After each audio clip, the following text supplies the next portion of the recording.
we are so overwhelmed sapagkat napakarami ng magagaling na abogadong gustong tumulong sa mga public prosecutors. As a matter of fact, yan ang dahilan why we are challenged on how to finalize the list of our private prosecutors. But what I can say, we are grateful sapagkat it seems that itong magagaling na abogadong ito, they believe in our cause, they believe in our evidence, and that is why they are voluntarily intending to help the public prosecutors. No?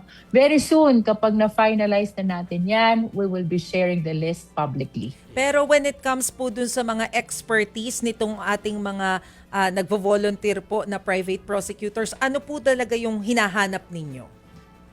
Well, as I have said, magagaling sila eh. Mga abogado de campanilla talaga, no? In fact, yung iba galing pa nga sa malalaking law firms, no? So, sa amin naman, we have strong evidence already. What we need now are private prosecutors who will help us present the evidence so as we can establish very well our case against the respondent, no? Kasi the fact that you have an evidence is one thing. And the fact of how you are going to present them is another thing, no?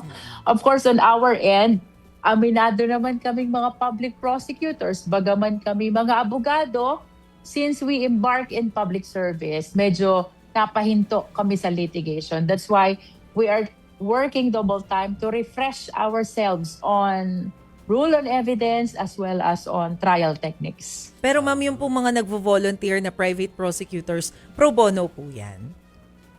Voluntary. So, I believe this is pro bono.